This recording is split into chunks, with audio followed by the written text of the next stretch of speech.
نحمده ونصلي ونسلم على رسوله الكريم اما بعد سیدنا ابو حمید الساعدی رضی اللہ تعالی عنہ بیان کرتے ہیں کہ نبی کریم صلی اللہ علیہ وسلم نے فرمایا لا يحل لمسلم ان يأخذ عصا اخیہ بغیر طیب نفس معه، کسی مسلمان کے لیے یہ جائز نہیں کہ وہ اپنے مسلمان بھائی کی اجازت کے بغیر اس کی لاٹھی بھی لے۔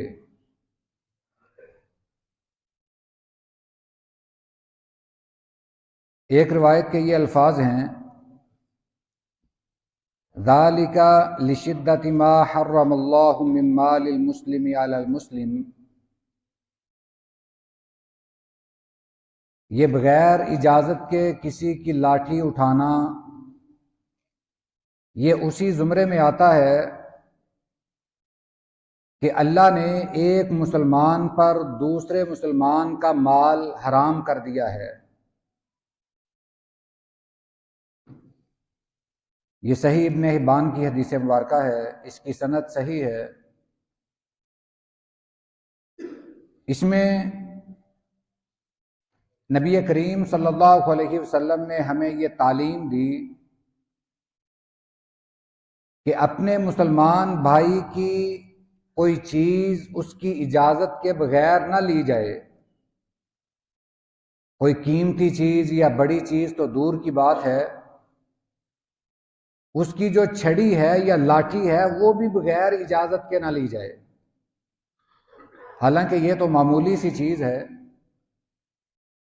آپ نے فرمایا کہ یہ بھی اس کی اجازت کے بغیر نہ لی جائے، یہ بھی اسی زمرے میں آئے گی کہ نبی کریم صلی اللہ علیہ وسلم نے فرمایا کہ ایک مسلمان کا مال دوسرے مسلمان پر حرام ہے، یعنی اس کی اجازت کے بغیر نہیں لے سکتا۔ ہم شاید آج اس بات کا خیال نہیں رکھتے۔ اکثر دیکھا جاتا ہے کہ ہم اگر سبزی والی ریڑھی پہ کھڑے ہوں تو اس کی اجازت کے بغیر وہاں سے کوئی نہ کوئی چیز اٹھا کے کھانا شروع کر دیتے ہیں، یا ایسے ہی کوئی ریڑھی بان جو ہیں وہ ریڑھی پہ چیزیں بیچتے ہیں، وہاں سے یہ بھنے ہوئے دانے اٹھا کر کھانے شروع کر دیے، یا ایسی کوئی چیز جو وہ بیچ رہا ہے تو آپ وہاں سے اٹھا کر کھانی شروع کر دیں، یہ بھی اسی زمرے میں آئے گی۔ جیسے ایک لاٹھی معمولی ہے، ہم کسی کی اسی طرح چیز معمولی سمجھ کے اٹھا لیتے ہیں، آپ کے لیے تو وہ معمولی ہو سکتی ہے، مگر جو فروخت کر رہا ہے، جس کے پاس چیز ہی اتنی سی ہے، اس کے پاس تھوڑی سی چیز بھی معمولی نہیں ہے۔ ایک غریب بندہ جو سارا دن پھیری لگاتا ہے، اس کے لیے تھوڑی چیز یہ بھی بہت زیادہ ہے۔ تو ہم یہ کوشش کریں کہ بغیر اجازت کے کوئی بھی کسی کی چیز استعمال نہ کریں۔ اگر آپ کوئی چیز چیک کرنا چاہتے ہیں تو کوشش کریں کہ اس کی قیمت ادا کریں، اس کی اجازت لیں۔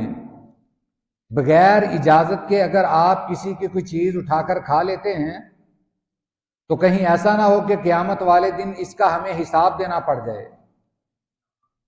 اور اسی طرح نبی کریم صلی اللہ علیہ وسلم نے ایک لاٹھی کی مثال دی کہ اگر کسی کی لاٹھی ہے تو لاٹھی ایک معمولی سی چیز ہے جس کی زیادہ کوئی قیمت نہیں، آپ نے فرمایا کہ اس کا بھی بغیر اجازت اٹھانا ایسے ہی ہے کہ اس نے اپنے مسلمان بھائی کا مال ہتھیا لیا ہے، جو مال اس پہ حرام تھا، اللہ نے وہ مال اس کے لیے حرام کیا تھا، اس نے وہ مال اس کی اجازت کے بغیر لے لیا۔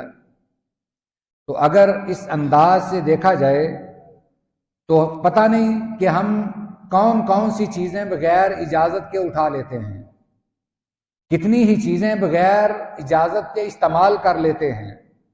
ہمیں اس بات کو ملحوظ رکھنا چاہیے کہ اگر کسی کی چیز ہے تو استعمال کرنے سے پہلے اس سے پوچھا جائے، اس کی اجازت لی جائے۔ اگر چیز معمولی ہے یا بڑی ہے، یہ بات تو بات کی ہے، پہلی بات یہ ہے کہ آپ نے اجازت لی ہے یا نہیں۔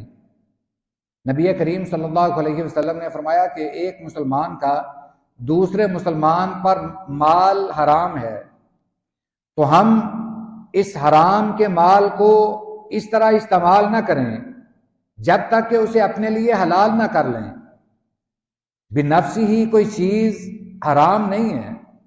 اگر چوری کا مال ہے تو مال وہ حرام تو نہیں ہے، اصل چیز جو حرام ہے وہ تو چوری ہے، چوری سے منع کیا گیا ہے۔ اگر وہی چیز اجازت سے لے لی جائے تو وہ حلال ہے۔